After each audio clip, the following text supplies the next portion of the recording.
الله الرحمن الرحيم إن الله ربي وربكم فاعبدوه هذا صراط السلام علیکم ورحمۃ اللہ وبرکاتہ۔ نحمده ونصلی علی رسولہ الکریم، اما بعد، قال النبی صلی اللہ علیہ وسلم اثبت احد فانما علیک نبی وصدیق وشہیدان۔ آج کے مختصر سے ٹائم کے اندر ہم یہ دیکھیں گے کہ ابو بکر صدیق رضی اللہ تعالی عنہ کی سیرت۔ نبی کریم صلی اللہ علیہ وسلم نے ہر معاملے کے اندر ابو بکر صدیق رضی اللہ تعالی عنہ کو اول نمبر پہ رکھا ہے۔ دنیا جو چاہے ابو بکر صدیق کو جو مرضی کہے، لیکن نبی کریم صلی اللہ علیہ وسلم کی زبان مبارکہ سے ابو بکر صدیق کو جو مقام مل گیا، دنیا جہان کے لوگ مل کر بھی اس مقام کو ہٹا نہیں سکتے۔ نبی کریم صلی اللہ علیہ وسلم جب معراج سے واپس آئے تھے تو اس وقت سب سے پہلے معراج کی تصدیق کرنے والے ابو بکر صدیق رضی اللہ تعالیٰ عنہ تھے۔ یہ وہی ابو بکر صدیق رضی اللہ تعالیٰ عنہ ہیں کہ جب نبی کریم صلی اللہ علیہ وسلم ہجرت پہ گئے تھے تو اللہ کے پیغمبر علیہ السلام نے تمام صحابہ کرام میں سے جس کو اپنے ساتھ منتخب فرمایا تھا وہ ابو بکر صدیق رضی اللہ تعالیٰ عنہ ہیں۔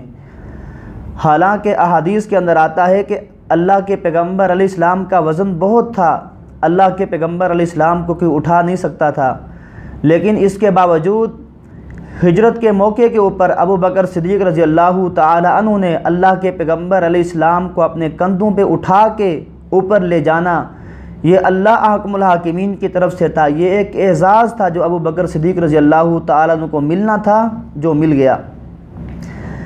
اسی طرح صحیح بخاری کے اندر حدیث موجود ہے کہ نبی کریم صلی اللہ علیہ وسلم سے سوال کیا گیا کہ ای الناس احب الیک، اے اللہ کے پیغمبر علیہ السلام آپ سب سے زیادہ کس کے ساتھ محبت کرتے ہیں؟ اس وقت اللہ کے پیغمبر علیہ السلام نے فرمایا کہ قال عائشہ، کہ میں عائشہ رضی اللہ تعالی عنہا سے محبت کرتا ہوں۔ سوال کرنے والا اپنے سوال کو دہراتا ہے، کہا کہ اللہ کے پیغمبر علیہ السلام فقلت من الرجال، کہ آپ مردوں میں سے کس کے ساتھ محبت کرتے ہو؟ تو اللہ کے پیغمبر نے فرمایا کہ ابوہا، میں عائشہ رضی اللہ تعالی عنہا کے والد محترم ابو بکر صدیق رضی اللہ تعالی عنہ سے محبت کرتا ہوں۔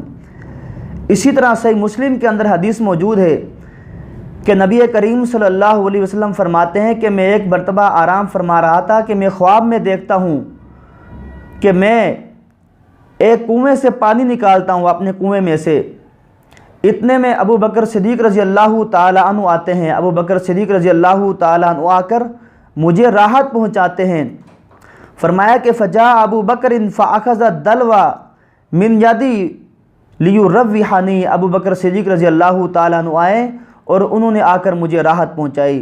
فنزع دلوین، حدیث میں موجود ہے کہ ابو بکر صدیق رضی اللہ تعالی عنہ نے 2 ڈول نکالے۔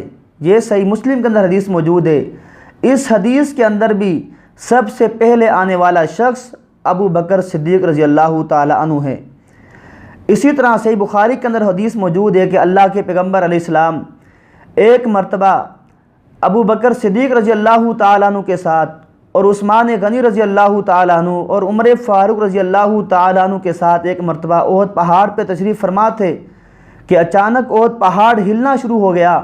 اتنے میں اللہ کے پیغمبر علیہ السلام نے احد پہاڑ کے اوپر اپنا قدم مارا اور فرمایا کہ اثبت احد فانما علیک نبی وصدیق وشہیدان، اے احد پہاڑ تجھے معلوم نہیں کہ آپ کے اوپر ایک نبی ہے، ایک صدیق ہے اور 2 شہید موجود ہیں۔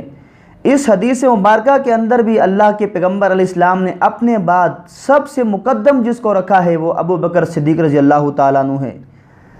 اسی طرح صحیح بخاری کے اندر حدیث موجود ہے کہ ایک مرتبہ حضرت علی رضی اللہ تعالیٰ عنہ کا لخت جگر، ان کا بیٹا اپنے والد محترم علی رضی اللہ تعالیٰ عنہ سے سوال کرتا ہے کہ ابا جان ای الناس خیر بعد رسول اللہ صلی اللہ علیہ وسلم، کہ ابا جان نبی کریم صلی اللہ علیہ وسلم کے بعد سب سے افضل ترین شخص دنیا میں سے کون سا ہے؟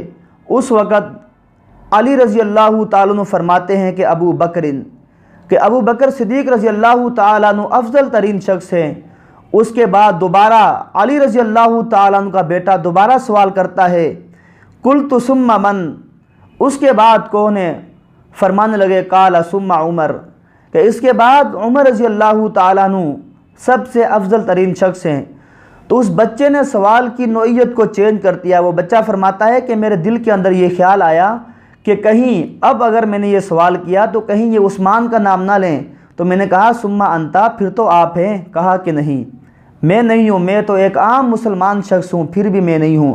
ان تمام دلائل سے یہ معلوم ہوتا ہے کہ ابو بکر صدیق رضی اللہ تعالی عنہ کو اللہ کے پیغمبر علیہ السلام نے ہر اعتبار پہ، ہر مقام پہ، ہر جگہ پہ اول نمبر پہ رکھا ہے۔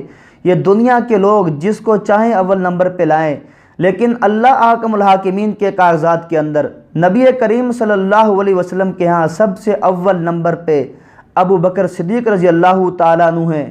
اللہ حکم الحاکمین سے دعا ہے کہ ہمیں صحیح معنی میں صحابہ کرام کی سیرت کو سمجھنے اور اس کے اوپر صحیح معنی میں عمل کرنے کو توفیق عطا فرمائے۔ سبحان ربک رب العزت عما یصفون وسلام علی المرسلین والحمد للہ رب العالمین۔ تحبون اللہ فاتبعونی يحببكم الله ويغفر لكم ذنوبكم والله